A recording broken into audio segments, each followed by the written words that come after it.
మీ అందరికీ యేసుక్రీస్తు నామములో శుభాలు. నా హృదయపూర్వకమైన తెలియపరుస్తున్నాను. వాక్యంలోకి వెళ్దామండి.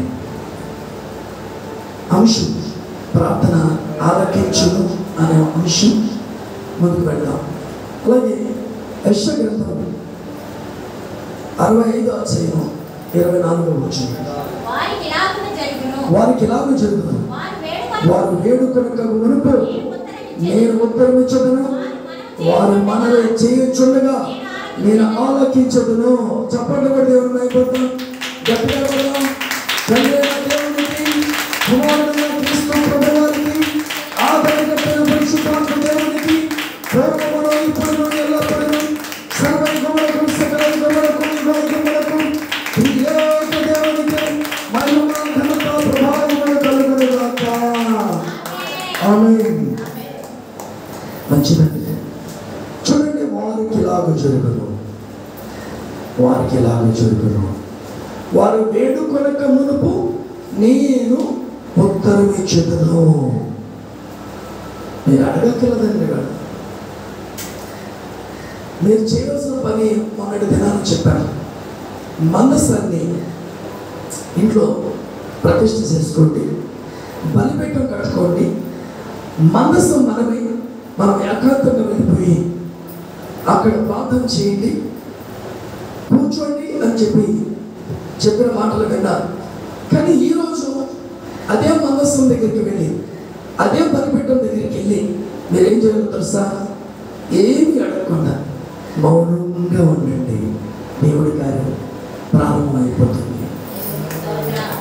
అదే కార్యము ఏంటో తెలుసా? నీవు ఇదిగో వేడు కొనక మునుపు, నువ్వు అడక్క మునుపు, వేడు కొనక మునుపు నువ్వు వెళ్ళి ఆయన సన్నిధిలో మౌనంగా కూర్చుంటే చాలు, దేవుడు కార్యం చేయబోతున్నాడు. దేవుడు కార్యం చేయబోతున్నాడు.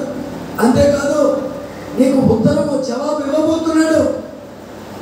జవాబు ఇవ్వటమే కాదు, వారు మనవి చేయించుండగా నేను ఆలకిస్తాను అంటున్నాడు. మన దేవుడికి చెవులున్నాయి, కళ్ళున్నాయి, నోరుంది, మాట్లాడగలడు, చూడగలడు, వినగలడు. నీవే చెప్పాలో ఏంటి అన్నీ కూడా చెప్పే విధంగా చేసేవాడు కూడా ఆయన ఆలకించే దేవుడుగా ఉన్నాడు. నువ్వు చేయవలసిన పని ఏంటో తెలుసా?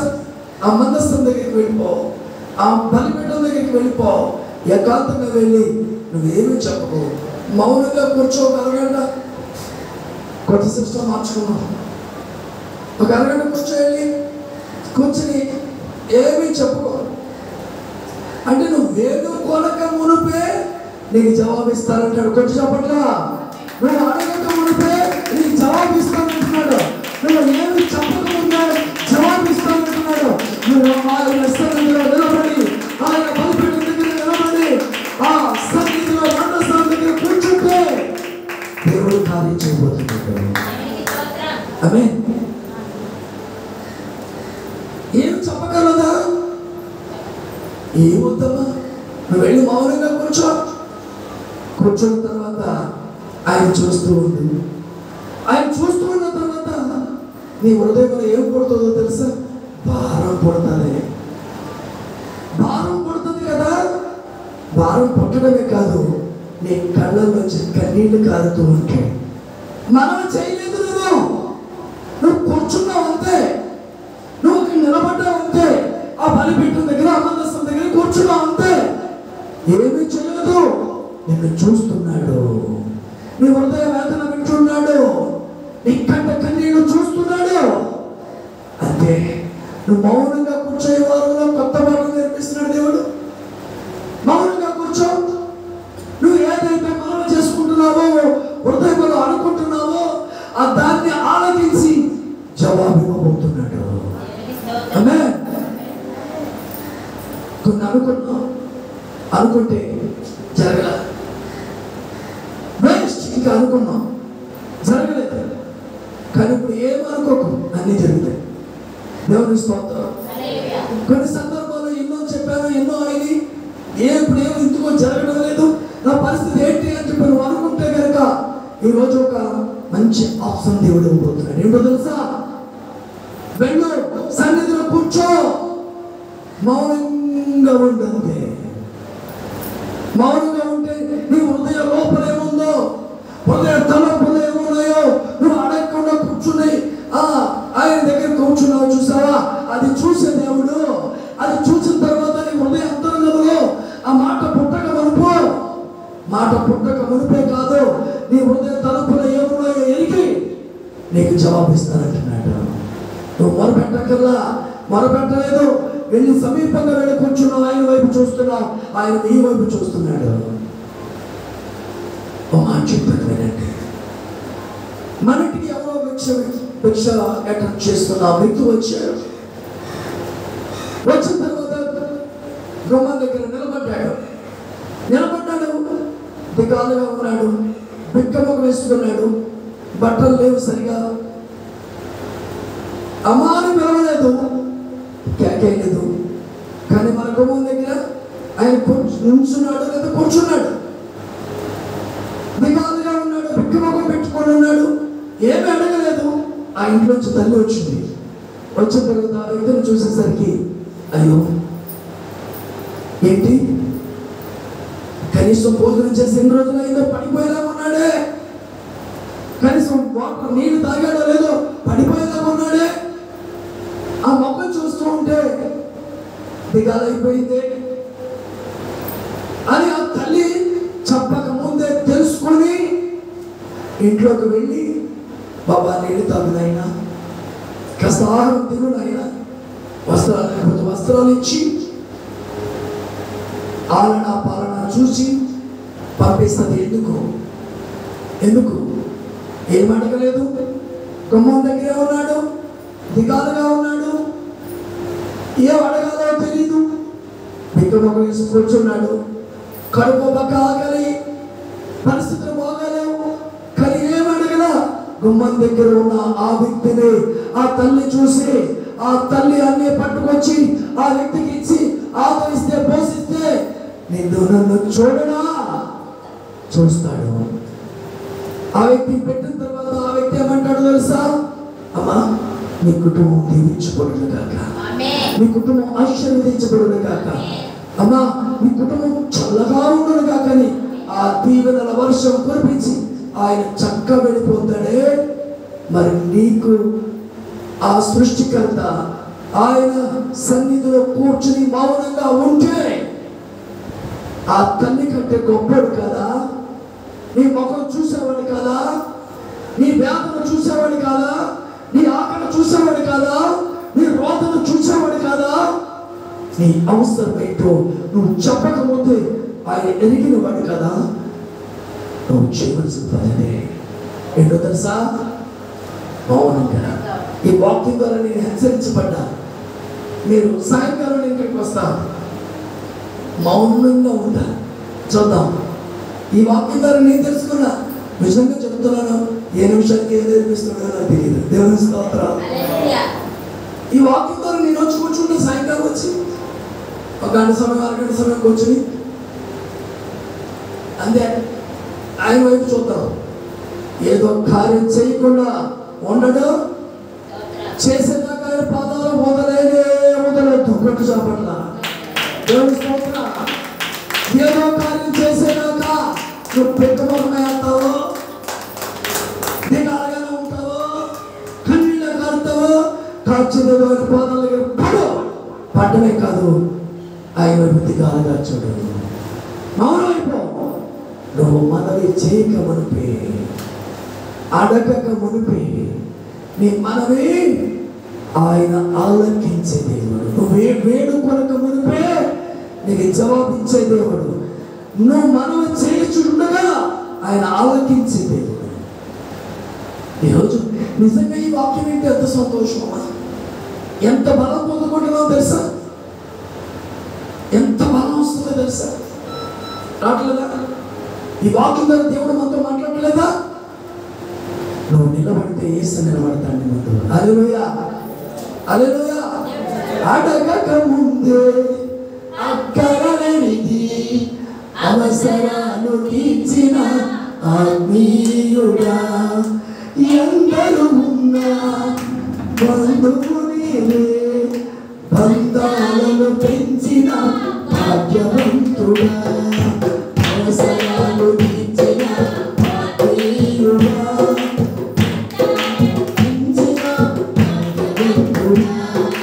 అవసరాలు తీర్చిన ఆత్మీయుడా, బంధాలను పెంచిన భాగ్యవంతుడా, నేను పాడుకోనా సంత పులకించని సాక్షిగా, మరి నేను పాడుకోనా. దేవుని స్తోత్రం. ఆ పాట తీస్తే బాగుంది, మంచిది. అడగకముందే అక్కర్లు ఎరిగిన దేవుడు కనుక నువ్వు ఈరోజు విన్న ఈ ఒక్క అంశం పట్టుకో. నేను తర్వాత మిగతా భాగాన్ని తర్వాత మాట్లాడతాను. ఇప్పటికి ఈ టాబ్లెట్ సరిపోతుంది. ఏం టాబ్లెట్? జ్వరానికి ఒక టాబ్లెట్ ఉంటుంది, తలపోటుకి టాబ్లెట్ ఉంటుంది, అన్నిటికీ అన్ని టాబ్లెట్లు ఉంటాయి. కానీ ఈరోజు నువ్వు నిలబడటానికి ఆ భిక్షగాడు వల్ల నిలబడతాయి. నేర్చుకున్న ఈ ఒక్కటి చాలు, జీవితం మారిపోతుంది. దేవుని స్తోత్రం. ఆల్రెడీ డోర్స్ ఓపెన్ అయిపోయినాయి. దేవుడు కార్యాలు చేయడం ప్రారంభించాడు. అవి మన కళ్ళ ముందు చూస్తాం. నువ్వు నిలబడితే చాలు, నేను నిలబడితే చాలు. ఎలా చేస్తాడో తెలియదు. విశ్వాసంతో ఆనుకో, విశ్వాసంతో నిలబడు. పట్టుకోపాల ఏమవుతుంది? ఈ వారం అంతా వెళ్ళి ఏం చేస్తావో నాకు తెలియదు, కానీ ఏం చేస్తావో తెలియదు, కానీ వెళ్ళు. లోపల పెదాలు ఎప్పకం, మాట్లాడుకో. పాదాల దగ్గర ఇలా రెండు చూపించు. డాడీ ఒక్క మనకి డాడీ అంటేనే ఒకటైపోతాం మనం. లోపల ఉదయం కదిలిపోతాం. డాడీ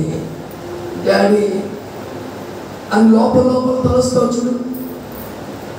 కంటి నిండా కన్నీళ్ళు రావడం ప్రారంభిస్తాడు. చూస్తాడు. నువ్వు ఎంత ఖర్చవో చూస్తాడు, ఎంత ఏడ్చావో చూస్తావు. బండి దగ్గర ఏడ్చావు, ఇంట్లో ఏడ్చావు, బాత్రూంలో ఏడ్చావు. ఈ ఏడుపులన్నీ కూడా రికార్డ్ అయిపోయినాయి. ఒక్కొక్కసారి బండి మీద వెళ్ళి ఏడ్చు.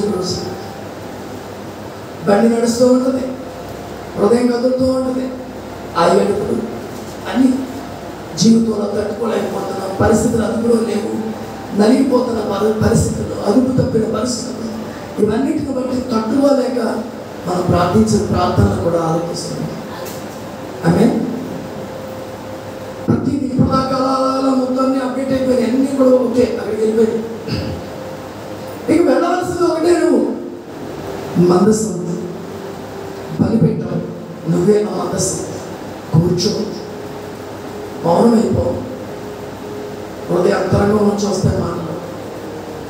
పరిశుద్ధాత్మ దేవుడు నీ పక్షంగా ప్రార్థన చేస్తాడు. మౌనం అయిపోతే లోపల నుంచి అసలు ఎప్పుడు చేయని ప్రార్థనలన్నీ నీకు వస్తే మౌనం అయిపోతాయి. ఎప్పుడు చేయని ప్రార్థనలు లోపల నుంచి వస్తే, అంతరంగం నుంచి వస్తే దేవుడు ఆలోచన పుట్టిస్తాడు, మనసులో ఆలోచన పుట్టిస్తాడు. నువ్వు ఎలా చేయాలో నువ్వు నలిగిపోయావు, చేసి ఆలోచిపోయావు, ప్రార్థించడానికి ఓపిక లేదు. Holy spirit, thank you master Jesus. అలసిపోయావు, కానీ నీ పక్షంగా ప్రార్థన చేసే మనకి ఆదరణకర్తైన పరిశుద్ధాత్మ దేవుడు ఉన్నాడు. దేవుని స్తోత్రం. అందుకే వారికి అలాగన జరుగును. ఎలా జరిగిన నీకు జరుగుతుంది అంతే. చెప్పబక్కనే నువ్వు అనుకున్నది జరుగుతుంది. నీవు అనుకున్నది జరుగుద్ది. అయ్యా. వారు అలా అనుకున్నారు, వాళ్ళు జరిగింది అంతే, జరుగుద్ది అంతే. నేను ఎందాక చెప్పాను కదా, మీ అప్పులు తీర్చబడిగా నన్నే దీవించును గాక. ఖచ్చితంగా ఉన్న చోట, పడిన చోట నిలబట్టే దేవుడు. అదైనా మనకు ఒకే ఒక్కడు ఉన్నాడు పైన. ఆయన ఇంకొక వ్యక్తిని లేకపోతున్నాడు. ఆ వ్యక్తి ద్వారా ఒక చరిత్ర మార్చబడుతుంది. మా ఊరు బండి దగ్గర నుంచి బయటకు రాబోతున్నాడు. దేవుని స్తోత్రం. ప్రేయర్లో కూర్చోబోతున్నాడు తెలుసా. సిస్టమ్ మారిపోబోతుంది ఇప్పుడంతా. కొద్ది రోజులు కొద్ది రోజులు నేను పాస్టర్లు అందరికీ సూపర్వైజర్గా మారిపోతున్నాను. ఆ సిస్టంలో వెళ్ళిపోతున్నాను. ఇక్కడ పడుకోబెట్టడం, కూర్చోబెట్టడం, ఓ స్థాయిలోకి తీసుకెళ్ళిపోతున్నాడు. నీ దుఃఖదినాలన్నీ సమాప్తం అయిపోయింది. నీ కన్నీళ్ళు నాట్యంగా మార్చే రోజు వచ్చింది. నువ్వు ఏడ్చి ఏడ్చి ఏడ్చి ఏడ్చి అయిపోయింది అనుకున్నావు చూడు, అయిపోయింది కాదు, ప్రారంభం అయిపోతుంది. దీనికి అంతం లేదు, ప్రారంభమే. ఆమేన్ ఆమేన్. దేవుడు ఎందుకో మాటలు విడుదల చేస్తున్నప్పుడు పట్టుకున్న వారికి పట్టుకున్నది దేవుని స్తోత్రం, ఆశీర్వాదాలు. పట్టుకున్న వారికి దేవుని మాటలు ఎన్నో పట్టుకుంటే అన్ని ఆశీర్వాదాలే. జాగ్రత్తగా నిలబడటానికి ప్రయత్నం చేయి. నేను నిలబడటానికి ప్రయత్నం చేయడానికి నా వల్ల కాదు, ఆయన నిలబెడతాడు. నా వెనక ఉన్నావు, నా ముందు ఉన్న వ్యక్తి నిలబడతాడు. అక్కడి నుంచి అన్నీ మారిపోతే పరిస్థితి. దగ్గరలో ఓపెన్ అయిపోయినా, ఆల్రెడీ ఓపెన్ అయిపోయినాయి. జనవరి నుంచి చరిత్ర మారిపోతుంది. దేవుని స్తోత్రం. అది అప్పుడు కాదులే, మళ్ళీ నేను ప్రవచిస్తున్నాను యేసునామములో, అది నేడే ప్రారంభం అవ్వను కాదు. ఆమేన్. ఆ కారు బాగు చేసుకోవడానికి ఓపిక లేదు కదా. బలిపీఠం మీద నుంచి మాట్లాడుతున్నాను. ఆ కారు స్థానంలో ఎలక్ట్రికల్ కారు రాబోతుంది. ఆమేన్. నీ స్థితిగతులన్నీ లేవు, అయిపోయింది అనుకున్నావు కదా, కాదు, లేట్ అవుతుంది కదా. 2 ఆశీర్వాదాలు ఉన్నాయి కనుక్కో. డబల్ ఆశీర్వాదం పొందుతున్నాడు నీకు. ఏమాత్రం దిగులు పడకు, వెనక్కి పోకు, దేవుని విడిచిపెట్టకు. నువ్వు చేయవలసిన పని, నేను చేయవలసిన పని ఒకటే. ఏంటో తెలుసా, ఇవన్నీ ఇచ్చే దేవుడి దగ్గర కూర్చున్నాం అంతే.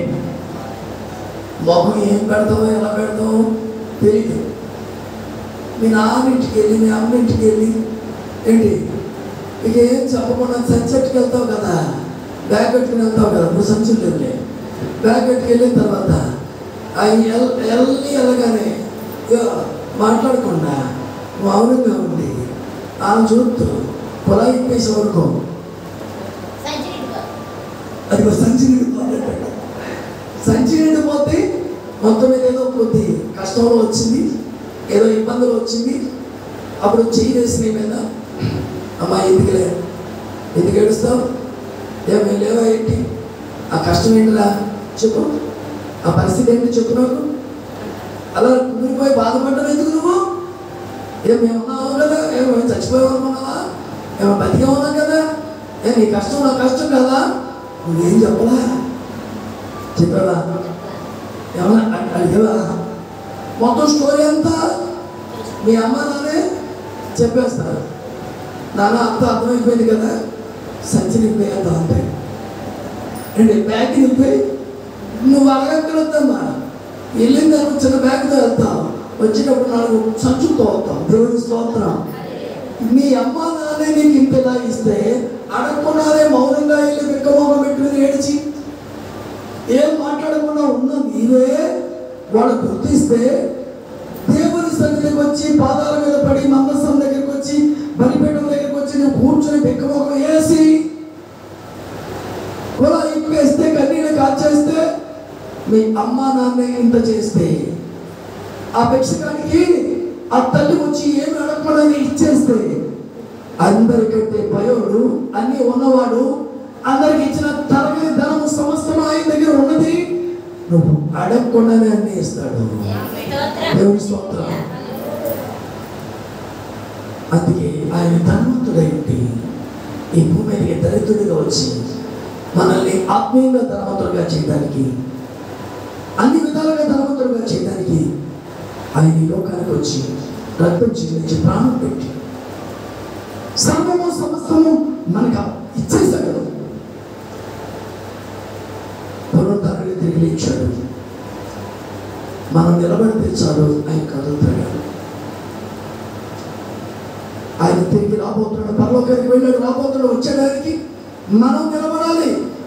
మనం ఉన్న చుట్టుపక్కల ప్రాంతాల వారిని నిలబెట్టుకోవాలి.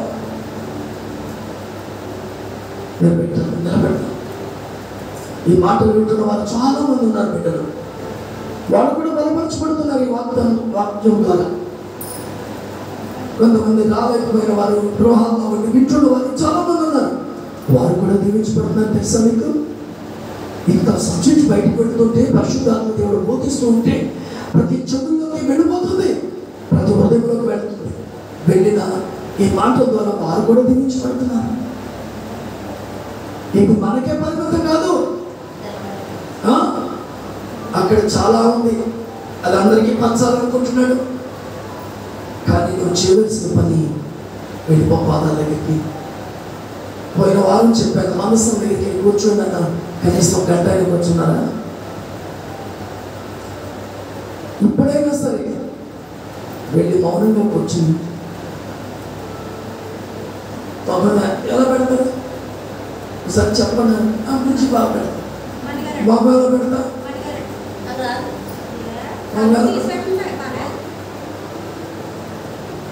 నీరసంగా పెంక మొహం కదా.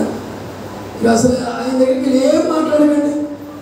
దేవుడు కార్యం చేస్తాడు. నువ్వు వేడుకొనక మునిపే నీకు ఉత్తరం ఇస్తాడు, జవాబు ఇస్తాడు. నీ హృదయ వేదనను చూసి ఆయన కడుపులో తీసుకెళ్తాడు. దేవుని స్తోత్రం. అది ఇవాళ నేర్చుకునే పాఠం చాలు. ఇంటికి హ్యాపీగా వెళ్ళండి. బండిగాడి ఆడవకంట, వ్యాపారం దగ్గర ఆడవకు, ఎక్కడ ఆడవకు. ఏడ్చే స్థలం ఉంటుంది కదా, అక్కడ వెళ్ళి నువ్వు కూర్చోంతే. అక్కడ ఏం ఆడవకల్లా, నువ్వు ఏం చేయక్కర్లా. కూర్చున్న తర్వాత చరిత్ర మొదలవుతుంది. ఏంటి అక్కడ కూర్చున్న తర్వాత వెంటనే హృదయం లోపల నుంచి పరిశుద్ధాత్మ దేవుడే మాట్లాడతాడు. ట్రై చేయండి, వాళ్ళందరూ ట్రై చేసి కూర్చోండి. అడగక ముందు అక్కర్లేదు, దేవుడు మనకి ఇస్తానన్నాడు. ఇస్తాడు. ఇచ్చే దేవుడి దగ్గర అన్నీ ఉన్నాయి కాబట్టి భయపడద్దు. ఓకే, ఈ మాటలు దేవుడు దీవించి ఆశీర్వదించిన కాక. ఆమేన్. ఒక వచనం చెప్పుకుందాం. ఇంకా 2 వచనాలు 3 వచనాలు ఉన్నాయి. చెప్పానా? సాయంకాలం 8 అవుతున్నారు కదా, తెచ్చేయండి. అడగండి. ఇప్పుడు ఇంకా 1, 2, 3 వచనాలు ఉన్నాయి. ఈ 3 వచనాలు అంచెంచెలుగా మనం చెప్పుకుంటూ వెళ్తాం. రేపు వచ్చేవారు దీని నుంచి ఇంకొక విధంగా దేవుడు మాట్లాడతాడు. చాలా ఉన్నాయి సబ్జెక్ట్స్. అవన్నీ కూడా కొంచెంగా తీసుకుందాం. ఓకే, ఆకలి వేస్తున్నాను కదా, ఆకలి వేస్తున్నప్పుడు కాస్త కొండతో వండుతుంది కదా, కూర అన్నం వండుతుంది కదా. ఆకలి వేస్తుందని చెప్పేసి ఆ కొండలో ఉన్నంత పోసుకుంటుందా? ఇదే చేశాను ఇక్కడ నేను. దేవుని స్తోత్రం. ఇక్కడ వడ్డించింది అదే చేశాను. ఎందుకంటే తగ్గ మాత్రమే పెట్టాను. మంచిది. ఒక్కొక్కరిని నడిపించండి. అద్భుతమైన సందేశం దేవుడు ఇస్తున్నాడు. ఈ వర్తమానాలు అందరూ పొందుకోవాలి. ప్రార్థన చేసుకుంది. పరిశుద్ధుడా, ప్రేమ స్వరూపం మీకు వందనాలు, స్తోత్రం చెల్లిస్తున్నాను. ఈరోజు దాస్తులు నిలబెట్టుకుని ప్రభు సూటిగా స్పష్టంగా మాతో మాట్లాడాను. మీరు వేడుకొక మునుపు మాకు ఉత్తరం ఇస్తామని, వారికి అలా జరుగుతుందని వారు మనవి చేసుకుంటే నేను ఆలోచిస్తానని సెలవుచ్చు. దేవాన్ని సన్నిధిలో మందసం దగ్గర, బలిపీఠం దగ్గర, నా హృదయం అనే బలిపీఠం నీ సన్నిధిలో కూర్చుని మౌనం అయిపోతే మా పక్షుల పరిశుద్ధం కూడా మీరు ప్రార్థన చేస్తారని. అంతేకాదు దేవా,